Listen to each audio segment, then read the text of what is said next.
Au cœur de la société. Au cœur de la société est une émission préparée en synergie par les radios Inzamba, Agatekakawe, Radio RPA, Ijuya Wanyagihugu, ainsi que la radio-télévision Renaissance. Le rapporteur spécial sur la situation des droits de l'homme au Burundi s'apprête à présenter le rapport d'une année d'enquête et d'analyse le 20 septembre 2024 lors de la 57e session du Conseil des droits de l'homme de l'ONU. Le renouvellement de son mandat est également envisageable au cours de cette session dans un contexte où le gouvernement du Burundi continue de nier les problèmes, affirmant que tout va bien en matière des droits de l'homme.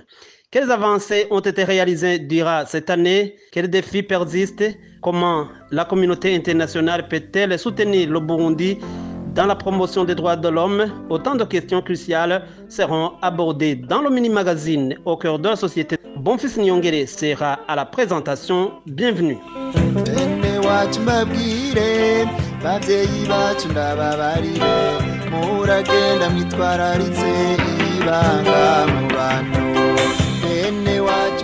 La situation des droits de l'homme ne cesse de se détériorer au Burundi dans un contexte d'impunité généralisée alors que le pays se prépare à des élections législatives et présidentielles dans un environnement national et régional tendu. Ce sont les inquiétudes exprimées par le rapporteur spécial des droits de l'homme au Burundi, Fortuné Gaïta Zongo, dans le rapport qu'il va présenter la semaine prochaine à la 57e session du Conseil des droits de l'homme de l'ONU.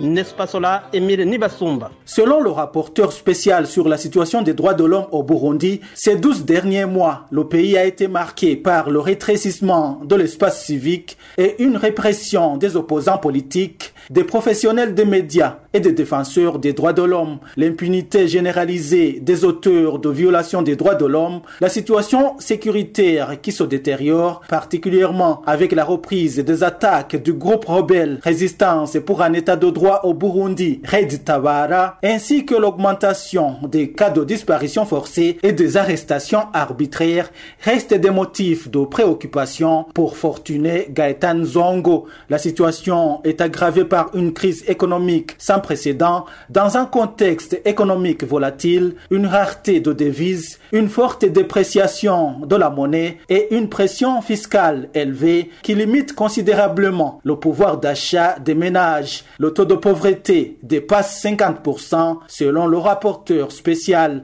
La population fait face à de nombreuses difficultés, notamment la pénurie de carburant, d'eau et d'autres produits de première nécessité, ainsi que des coupures récurrentes d'électricité. Le rapporteur spécial est particulièrement préoccupé par une série de faits qui, mis ensemble, pourraient constituer des signes précurseurs de violations graves du droit international et du droit international des droits de l'homme lors des élections législatives et municipales prévues en 2025. Fortuné Gaëtan Zongo interpelle les autorités burundaises et les acteurs de la diplomatie pour que soient déployés des mécanismes de prévention, de médiation et de garantie de la sécurité pour limiter l'apparition de nouvelles tensions.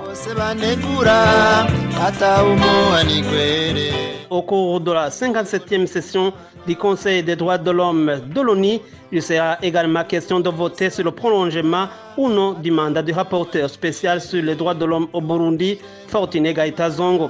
Selon le gouvernement du Burundi, ce dernier n'a pas de place dans le pays car tout va bien en matière des droits de l'homme. Lors d'une réunion qu'il avait animée à la fin du mois de mars de cette année, à l'intention des représentants des pays et des organisations internationales accréditées au Burundi, Albert Shingiro, ministre burundais des Affaires étrangères et de la coopération internationale, leur avait demandé de ne pas voter pour la prolongation du mandat du rapporteur spécial sur les droits de l'homme au Burundi. Pour ce qui est du domaine des droits de l'homme, le gouvernement du Burundi s'est inscrit dans la trajectoire du respect des droits humains et des obligations internationales en la matière.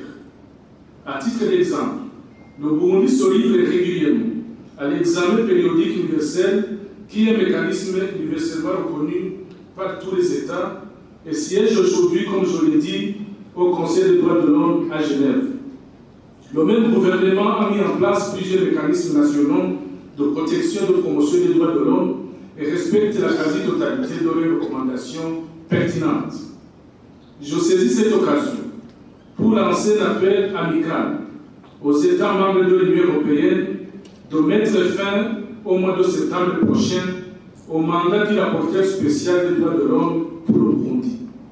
Il s'agit d'un mécanisme créé sans coopération avec le Burundi pour mettre de la pression politique au gouvernement burundais. Le maintien de ce mécanisme sans aucune valeur ajoutée sur la promotion des droits humains crée des tensions inutiles et évitables au moment où les relations entre les deux parties sont en phase de réchauffement et d'embellissement. 29 août 2024, 39 organisations internationales, nationales et africaines ont lancé un appel urgent auprès des Nations Unies pour renouveler le mandat du rapporteur spécial sur le Burundi. Ces organisations considèrent son mandat essentiel, surtout à l'approche des élections de 2025-2027. Selon Gervais Bigira, coordonnateur des programmes au sein de SOS Torture, une des 39 organisations signataires, le rapporteur spécial des droits de l'homme au Burundi joue un rôle important, d'autant plus que les violations des droits humains ne cessent de s'aggraver. Depuis 2015, le Burundi traverse une crise politique et sécuritaire marquée par des violations graves et répétées des droits de l'homme, notamment des arrestations arbitraires, des disparitions forcées, des exécutions extrajudiciaires et des restrictions sévères des libertés d'expression, de réunion et d'association. Le rapporteur spécial joue un rôle crucial pendant son mandat, notamment en documentant des violations des droits de l'homme, en fournissant des rapports détaillés et des preuves des abus commis, en attirant l'attention à la communauté internationale pour mobiliser la communauté nationale pour faire pression sur les autorités burundaises en fait d'améliorer la situation des droits humains. Aussi en fournissant des recommandations nécessaires pour trouver des solutions et donner aussi des conseils pour réformer le système judiciaire, renforcer la société civile et garantir la protection des droits de l'homme.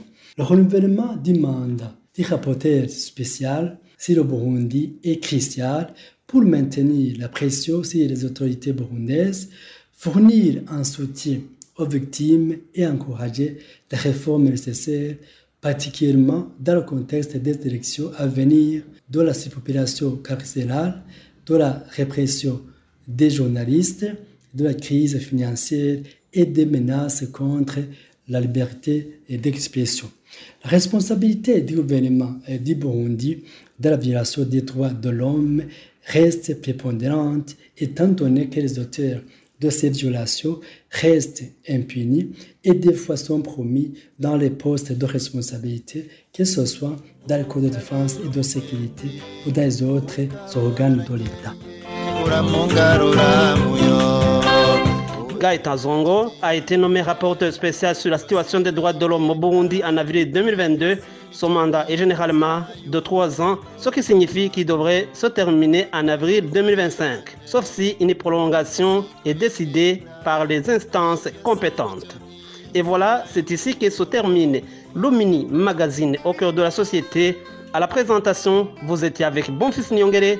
Au revoir. C'était l'émission Au cœur de la société.